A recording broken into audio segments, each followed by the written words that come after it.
Hello, I'm filming this on my phone because I could get my camera to work, but for some reason the viewfinder presented it like I was in 90s video game, so like the original Tomb Raider games, for example.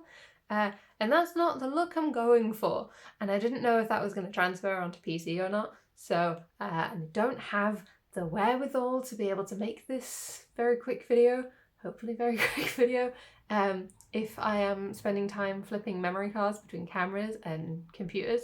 So we're filming it on the phone, and we shall find out what that's like.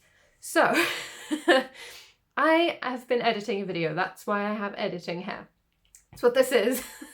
Editing a video? No, I've been editing a book. That's why I have editing hair. That's what's going on here. It's editing hair. It's also why I'm wearing an editing jumper, which belongs to my wife, because I am like that. So I'm sorry, because I can't ignore a moving thing. Like, you'll notice it now that I've said it. Whenever anyone walks past my window's over there. Whenever anyone walks past it, I'm immediately like, it happened once when I was live streaming with some people and the window was behind them, but it looked like, because it was quite dark, because I hadn't thought about lighting, I kept looking like up, and I think it looked like I was rolling my eyes at people a lot. I wasn't. I was just getting distracted by people at the end of my street. Anyway, if you don't know who I am, easily distracted by movement, my name is Will Salisbury McGrath, and I write books. These are 4 of mine, the 4 you can currently get. And what I'm doing right now is editing a book. Again, thus the editing hair. And I had this brainwave that I thought might be able to help other people, as much as it has theoretically helped me over the years. So we'll do a quick backstory moment, or, context, I guess, which is basically that when it comes to writing description in books, or locating the audience in the text as to where exactly we are when the scene begins, I'm really bad at that. It's not that I'm actually bad at description, I just sort of forget that it's a thing that needs to be in there. Yeah, I just forget that it needs to be there. And like, I can picture things so vividly in my own head that with very little input from anybody else, that I don't think of it. I don't think about the people who can't do that. So all of my books are quite lax on the description front, and like that, some of that is on purpose as well, because it's that thing of as well that I skip a lot of description in books because it can get quite wordy, and I'm dyslexic. So between those two things, I was always going to be a low description writer, right? However, and I have talked about writing description when you struggle to write description, or when you skip over description when you're reading other people's books. And for that, I've got a whole video about it, but basically my rule is 3 sentences, where whenever you go to a new place, meet a new character, or why is there hair in my face? Whenever you go to a new place, meet a new character, whatever it was, I can't remember, you write 3 sentences of description. It doesn't have to be a lot, just 3 sentences will do. Pick 3 things, make 3 sentences, and move on, right? And then sometimes you'll do more, but most of the time you shouldn't be doing less. And I figured that could work if you're an overwriter as well. You can aim for 3 sentences, and if you've got 15, then you can try and downsize a little bit from time to time. It doesn't have to be all the time. People love big description. People love no description. Like, there are readers out there for your style. You don't have to change your style unless you want to. Like, it should be your decision. It's not a quality control thing. It's a stylistic thing, and your style is glorious, and you will find people who like it. Anyway, the point is that one of the things that being a low description writer does, or risks, I suppose, is forgetting to locate your audience in the scene. So basically, we're in a location. You don't know what it is, but I do, so I forget that you don't know where we are. So, for example, the thing that I'm editing right now is my pirate project, right? And I've talked vaguely about this before, and I will be announcing it in 2024 because it's my 2024 project. My 2024 release is my pirate project. And basically with the pirate project, we have the thing that is, we spend the vast majority of the time on a pirate ship, right? And we spend the vast majority of that time on the main deck of the pirate ship. Context obviously will arrive with the book. But basically, yeah, we spend a lot of time on this pirate ship. And therefore, I figure logically people know where we are. And I don't think I'm wrong about that. Like, I don't think I'm wrong. I think people very much could be there like, okay, this is a scene that's happening. And logically, they're clued in enough. I think my audience is smart enough to know we're still on the pirate ship because we haven't left the pirate ship. And if there's the sun, we're on deck, right? All of that makes sense. Absolutely. However, you should still tell people that that's where you are when you start a new scene. And what this all bakes down to is when you're in editing mode, and this isn't so great for drafting mode necessarily. I mean, maybe it will be for other people. I don't know. For me, it doesn't work in drafting mode. It only works in editing mode. But basically for me in editing mode, I go through and at the start of every single scene, I ask questions like, and this can be really helpful for you if you're a beta reader or trying to do editing or, you know, anything where you're actively, intentionally going to be giving feedback to someone or yourself and trying to make it better. Ask yourself at the beginning of every scene, every single one, where are we? And if the answer is not in the first page of that scene, or at least enough context for people to be able to figure it out, put it in there. Then ask yourself, who's here? Now, obviously, if you have a deep perspective of any kind, the main character is the obvious answer to that question. And you do not have to answer the following subsequent questions necessarily for that main character if we have already ascertained what they look like, right? Because we know what they look like. If we know what they look like. If you've not yet told us what they look like, you will need to put that in there. But, so where are we? And potentially what does it look like? And then who is there? List of characters that are in the scene.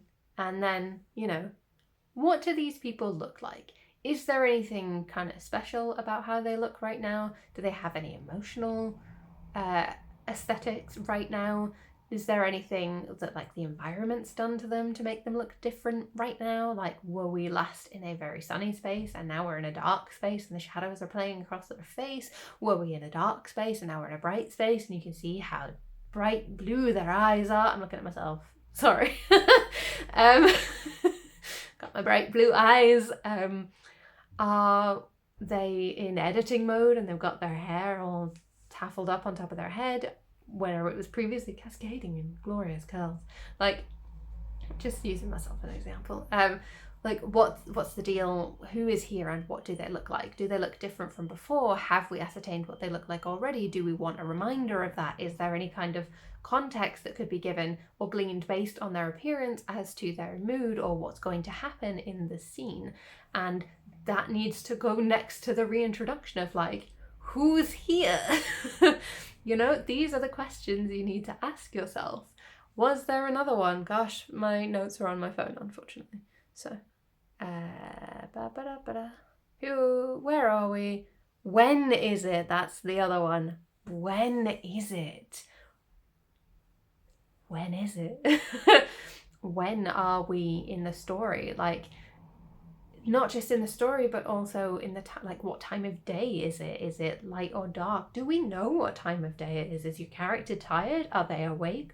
What's the environmental factors involved in the when? Like, in this scene that I've just been editing that made me brainwave this whole thing, I realized that like it's the middle of the day or thereabouts. It's a bright sunny day. It's really hot. Like, it's been hot for days. Everyone's getting tired. Everyone's getting grumpy about it because, you know, that happens when it's really hot. And we're on a pirate ship. Water's getting scarce. Like, these are all things that are of genuine concern to these characters, including the main character. And this is a time to put them in. Like, this context is valuable and potentially important.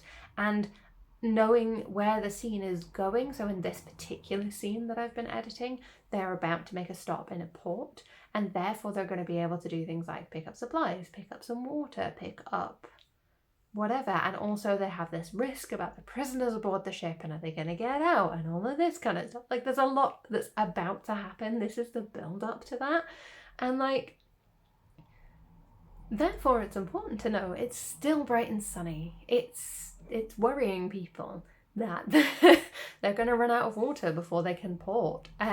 It's like, all of that stuff is important. All of that stuff is kind of contextually valuable, and like, it's not necessarily, I wouldn't necessarily call it vital. Like, you don't need to know that they're worried about water. You don't need to know how close they are. Well, no, actually you do need to know how close they are to the boat, but you don't need to know all of these things necessarily. But it does provide context, and the context is valuable, and the value in it is not just in that it makes the story make more sense, but it gives it like a richer context.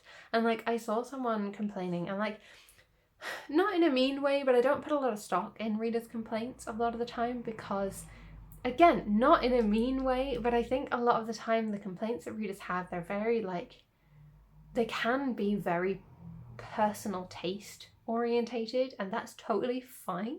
Like, I want to find a book that adheres to my personal tastes is a complete statement. Like, you're allowed to want that. And also, as an author, I'm not beholden to give it to you. Like, if you're coming to Will Salter McCrath's books looking for, you know, reams and reams of description, Tolkien-esque, you've come to the wrong place. But I did see someone talking about how they feel like a lot of modern books have a tendency to jump between scenes with little build-up and little payoff, essentially. It feels like a highlight reel. Was sort of where they were going with this. And there was a lot of like, the way they phrased it wasn't my favourite. But the actual like base complaint that a lot of the books they have been reading seem to be jumping from scene to scene without providing these contextual clues and this wider worldscape, this world building that even at the basest level makes the story more enjoyable. Even if it is set in the contemporary world, it is so enjoyable to be able to fully immerse yourself in the novel because it's giving you the context you've required to read it. It's giving you everything you need to be able to fully immerse yourself, compared to, like, especially with a contemporary novel, it's very easy to assume your reader will know what the inside of a chain coffee shop looks like, right? It's easy to assume that your reader knows what the inside of a cafe is going to look like, approximately. Like, the vast majority of people do know that. There is a place where you place your orders. There's usually some kind of cakes, biscuits, scones, etc. Display, like at a bakery. There's some tables to sit at. There's usually a bathroom. Well, legally in the UK there has to be a bathroom in anywhere you serve food and drinks. There's usually signs on the walls. There might be a chiller full of drinks. You know, there's all that kind of stuff. And most of us know that because most of us have been into a coffee shop or a cafe. But at the same time, it's like your particular one might have particular stylings to it. Like, is it the red of a Costa? Is it the green of a Starbucks? Is it the mustard yellow of an Independent? Like, I used to go to a cafe when I was at uni. I used to go with my wife all the time, and they only had the exact same table everywhere. And it was a 4-person, like, IKEA-style table and 4 exactly matching chairs. And every single chair in the place was this exactly matching chair that fit with this exact table. Every single one. And then at the back, they had a completely empty bakery display case. And then you could see the door to the kitchen where everything actually was. That's a very specific aesthetic. But it was still a cafe, right? Like, contextually, even if it is just your average chain cafe, contextually putting in like a couple of those little details is important, because it takes some of that work off your reader. Like, your reader gets to immerse themselves because you've said, oh, the screens above the order or pastry bar, let's say it like that. Because I don't know why I'm describing a cafe. I've literally never put a cafe in a story yet, but the screens above the pastry bar kept changing, flickering too quickly for our main character to be able to read what the options were. So as they stood in front of the till there with the barista asking, "What do you want?" they panicked and defaulted back to the same thing they get everywhere. Something plain, something basic. Hot chocolate? You know, that kind of thing. Rather than just immediately having, like, what do you want? The barista asked, and that being context enough, because technically it is. By having a barista there, you know that you're in a coffee shop, you know you're in a cafe, you know there is going to be hot beverages, cold beverages, coffee-based beverages. But by providing that extra additional context, you've taken a lot of the work of coming up with what the scene looks like off your reader. And it provides those balancing moments between scenes that this person was, that are part of what this person on Tumblr was complaining about. Of course, the other part is more complicated and involves my I did write a scene. I did make a video a couple of years ago, last year, about filler episodes in anime and basically why you want to have like filler scenes in your novel. So check that out if you haven't yet, because I think that it would be very helpful for the other part of this. Like, all of this advice kind of comes together to create like bigger and better advice. Like, this is just a piece of the puzzle, and like anybody who ever does puzzles, and like myself, knows you need a lot of pieces to put together to make the picture underneath. And I think that's sort of what I'm trying to offer you with this, is that this is a piece of it. Like, filler scenes is a piece of it, filler scenes is a piece of it, and 3-sentence description is a piece of it. And this, where are we? What does it look like? Who's there? What do they look like? When is it? And again, like I was saying, when is it not just what time of day, but when is it in the story itself, right? Like, are we the same day as the last scene? A week later? 2 days? Is it the morning? Is it the afternoon? Where are we in the story in the form of, are we building up to something? Is it a cooling down time? Are we in a filler episode? Is it a beach episode? Is it the climax of the novel? Like, where are we? Because those contextual clues can really help a reader orientate themselves into, is this scene going to be fast-paced and dramatic, or is it going to be calm and peaceful, right? And like, when I was a kid and I was reading before bed, I would absolutely check the start of the next chapter. You'd end your chapter on potentially a cliffhanger, but either way, you're usually ending a chapter leaving your reader wanting more, right? Hopefully. And when I used to read stuff like that, I would then turn a page, potentially, or just look at the next page, look at the start of the next chapter, and read the first paragraph. Still do this. I don't know why I'm saying when I was a kid. I still do this now.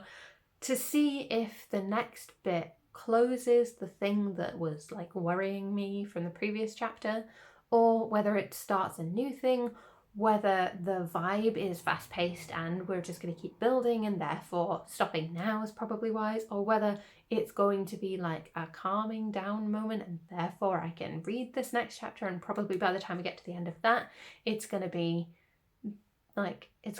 a better stopping point, you know, that kind of thing. And a lot of people do that kind of thing. I mean, I still do. I've literally always done that. And I've accidentally trained my wife to do it also. And like, this is one of the things that happens, and these are the moments, these are the things that, like the times where it's really valuable for you to be able to provide to your reader. Banged my hand. To be able to provide to your reader. That really hurt. These are the times where it's really valuable to be able to provide to your reader a clue as to where we are, when we are, whether we're going to close that particular thing or not, so they can make an active, purposeful decision. Because let's be honest, as much as we would probably all love for people to binge read our books, people have lives and they have to stop sometimes. That's just a fact. So isn't it nicer to be able to provide them opportune moments to do so? Now, obviously, with all of this being described to you and explained and advised, whatever, context word, I'm editing fries my brain. But with all of this being said, you don't have to take my advice. Full stop. That's a complete sentence. But more specifically, you don't have to take my advice about this all the time, right? I certainly don't. With the opening of both Mary Ellen Breaking the Curse and Mary Ellen Finding the Air, the first scene in those, I do not give the context that I am saying you should give here. And I very much do that on purpose, because I want people to know the kind of pacing and description levels they are in for with the rest of these books, right? I just don't bother. But with unlicensed delivery, which my annotating copy is not currently on my desk, so I can't show you. But in the first page of that, we have the full context that we are in a standardized IPA Medicenter room, right? That context is right there in that first page, because I think it's in the first page. It's either in the first page or the second page, but I'm pretty sure it's in the first paragraph.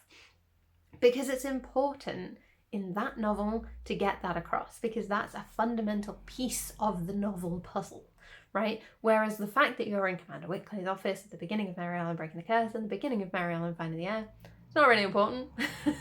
Like, it's important in the form of, like, that's the relevant place that you'd be having the conversation they're having. It's important in the form of Commander Wickley has an office, but it's not important in the form of, like, you, the audience, must know exactly where we are when we start the novel. The conversation they're having is more important, and therefore that gets priority, right? And that's pretty normal.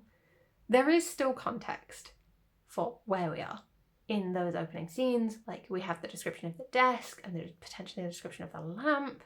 We have the papers strewn across it, things like that. But contextually, it's not as vital, and therefore it doesn't get as much page time. Further on, like later in the book, you get more of this, and obviously as I continue writing books and learning things and getting better at it, I will improve on all of these things, one can only hope. I'm working hard, so hope that pays off. But yeah, I'm gonna admit it. I have this concern because I've seen a lot of people talking online over the years about how author tubers can't follow their own advice, and it's like, I know I don't always follow my own advice. I hope I follow it most of the time, but I know I don't always follow my own advice, because I don't think anybody always follows their own advice.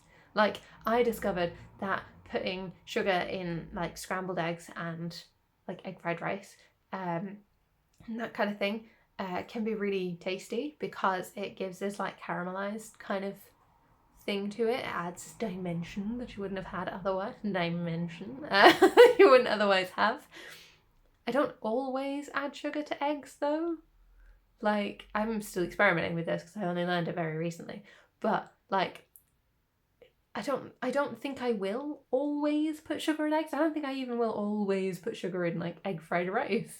It's just something I'm trying out. Something that I think works pretty well right now. For me, where I am, when I am, with whom. Sorry, just a throwback to the questions you should be asking. And yeah, I don't know. I just thought of it, and I thought, hey, this could be useful for someone else. They don't call me the unwarranted advice giver for nothing. I hope you find this useful. Anyway, I am going to get back to editing my pirate project. If you want to be one of the first people to hear about what's happening with my pirate project, or whatever it is that comes after, if you find this video in a couple of years or a couple of months even, there is a link to sign up to my mailing list, or buy my books, or support the channel because we're not monetized via my Coffee account, or follow me on social media, or whatever else you could possibly want. All the links you need are in the description box below, right next to the like and subscribe buttons if you feel like sticking around. If you haven't seen all the videos on my channel by now, you could watch another one if you like. I'm doing one video a month right now because life is chaos and I only have the time, space, energy and spoons to do one video a month. Maybe that will change for the better. So far it's been going down, like I did one a week and then I did one every 2 weeks and now it's one a month. Hopefully we'll build back up again, but we shall see. And yeah, if you want to be one of the first people to hear about what's going on with my pirate project, I will be announcing stuff in December 2023, January 2024, February 2024, and then everybody else gets to hear about it in February 2024. So yeah, I'm gonna get back to editing with my editing hair, and I'll see you next month. Bye.